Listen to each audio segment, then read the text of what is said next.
This government has been in office now for 3 years, but only now a report comes to Cabinet stating what everybody already knew, that thousands of homes could be built on public land.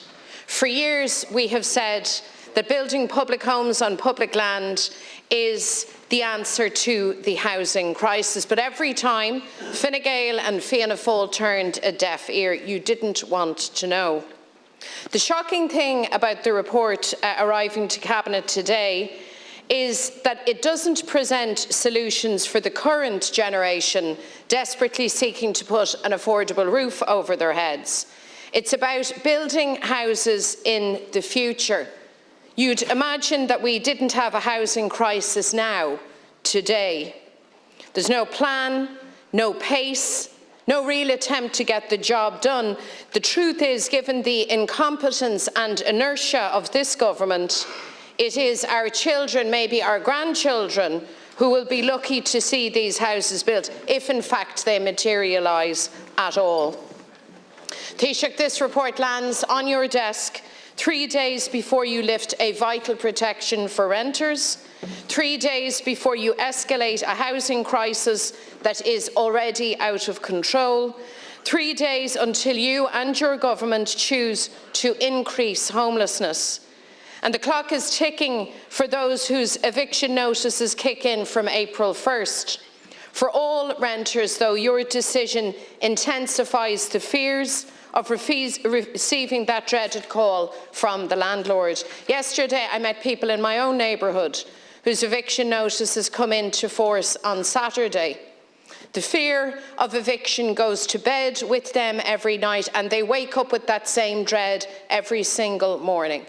They will be out in a few weeks' time, and they have nowhere to go. Taoiseach, you made this decision without putting any adequate plan in place, and you still refuse to answer the fundamental question: where are people to go? We know that official figures of homelessness represent only the tip of the homeless iceberg. The full tragic story of homelessness is found in people moving back into the box rooms of their parents' homes, people couch surfing in friends' houses, young people emigrating to get a decent chance for a better life, families broken up, scattered across the homes of the wider family, children separated from their mums and dads, brothers and sisters separated from each other. That's the story of Ireland's hidden homelessness. It's the traumatising experience to which you will consign thousands more by lifting the eviction ban. But it doesn't have to be this way, Taoiseach. We have one last chance to stop thousands from losing their homes.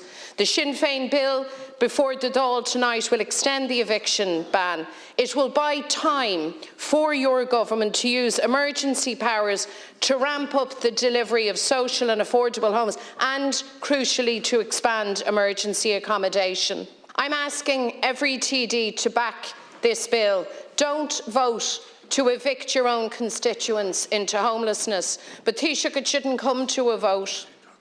And so I ask you to reverse your decision before it's too late. I ask you to keep this vital protection for renters in place until January of next year. Taoiseach, please. Thanks, Deputy. I'd be interested if you know how many new tenancies were created in Ireland last year. They're not new. 50,000 new tenancies were created last year in Ireland, and that means 50,000 people found a new place to live. It's possible that in some cases those properties were rented out before, but the fact is, and maybe even in most cases, Deputy, but 50,000 new tenancies created last year means that 50,000 people found a new place to live. It might have been a new property to rent, it might have been just that they were renting it for the first time. And that is the answer to your question, Deputy, as to where people will go. New tenancies. 50,000 individuals and families found a new place to rent last year. That will be the same this year.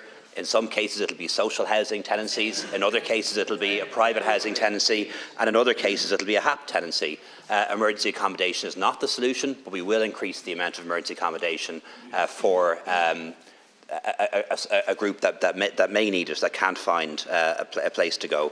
And I think, Deputy, what you're doing is you're trying to exploit people's fears and anxieties, and if anything, fuel them. That is what you're trying to do: exploit fears and anxieties and fuel them when you should be trying to reassure people and help people. And that's not what you're doing. You're creating the impression that 4,000 notices to quit automatically turns into 4,000 families in emergency accommodation. You're shaking your head because you know that's not true, but people listening to you think that's what you're saying, by the way.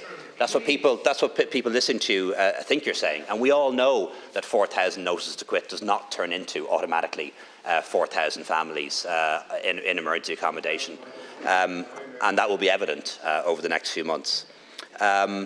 Deputy, in opposing your bill, and we are opposing your bill, we're putting down a reasoned amendment setting out our plan, what we have done already in the past 6 months and what we are going to do in the months ahead. It is the same wording as the motion that the Dáil voted on last week, and that is the reasoned amendment we're putting down to refuse a second reading for your bill.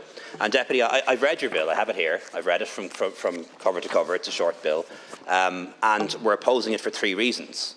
First of all, because it will make it illegal for people to move back into their own house or apartment unless they themselves are at risk of homelessness. It will make it illegal for somebody to move their son or daughter into an apartment when they go to college in September or October, even if they bought the apartment or house for that purpose.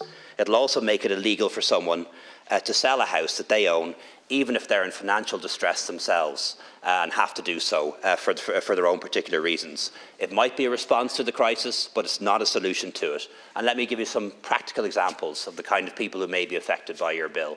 A Garda, for example, assigned to work in a different part of the country, maybe a young doctor in training, maybe a teacher who went to Dubai for a few years and came home. They would not be able to move back into their own home or apartment unless they themselves were at risk of homelessness. If they had the option of moving back into their parents' house, that's what you would have them do. That's what your bill would do. Secondly, your bill would make it illegal for people to move back into an apartment or a house that their parents bought for them when they go to college. And a lot of people, met somebody in Waterford only a few months ago, bought an apartment in Cork with the express reason of buying it so that their son or daughter could move in there when they went to college. You would make that impossible. They'd have to commute from Waterford or try and find alternative accommodation. And third, there are people who may need to sell the house that they have. It may even be their only house or apartment for a very good reason. They might be pregnant, for example, expecting a child, trying to raise a deposit to buy their own home. They might have bills. They might face an illness, for example, and they need to be able to pay those bills. And what your bill does is prevent all of those people doing those things. And that's why we think it's not a solution to the problem. Thank you, Taoiseach. Deputy McDonald. So our bill buys your government time to do what you need to do. And I said in my initial commentary, the demonstrable, unanswerable evidence of your absolute failure to provide housing, your failure to protect renters. The evidence of that is everywhere to be seen and felt.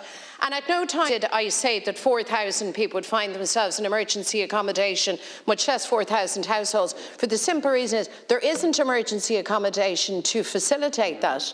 I went to some lengths to spell out to you what homelessness actually looks like. It's sofa surfing. It's crammed into overcrowded accommodation. It's back in your mum and dad's house, if you're lucky. A lot back with their grandparents. Families separated. Misery, despair, anger. That's the story, Taoiseach, but you don't hear that. You have comprehensively failed, amongst all of your bluster, to answer the one question that matters to people who face this reality now. They're looking it in the eye now.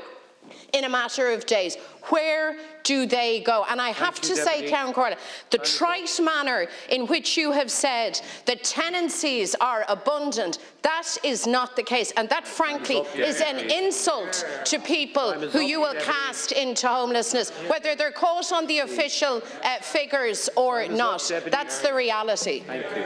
Thank you. Deputy, first of all, I know what homelessness looks like, and everyone in this House does. Stop trying to pretend that you know more than us, or that you're somehow more compassionate than us. Deputy, I've answered your question several times. It would not be hard to be more compassionate than you, misrepresent my answer and interrupt me while I'm speaking shows that you don't want an answer to your question. That's why you have to misrepresent the answer, and that's why you have to interrupt me when I'm trying to speak. You have an answer. you won't hear it, you misrepresent it, you twist it. And quite frankly, Deputy, a lot of people in listening to your spokespeople, because of the way you've twisted this issue, do believe that 4,000 notices of termination will result in 4,000 families going into emergency accommodation or becoming homeless. I'm glad you accept that you've never claimed that, and that is not going to be the case. That's a good thing. And Deputy, one of the many reasons why we will be voting against your bill tonight in the form of a reasoned amendment is precisely because you would be doing what you're against to a lot of people. You'd be saying to them, you can't move back into your own house. You can't move your own family into a house you own if you have the option of the box room or moving back in with your parents. You might help some people with this bill, but you'd hurt plenty of others, and that's why we won't be supporting it.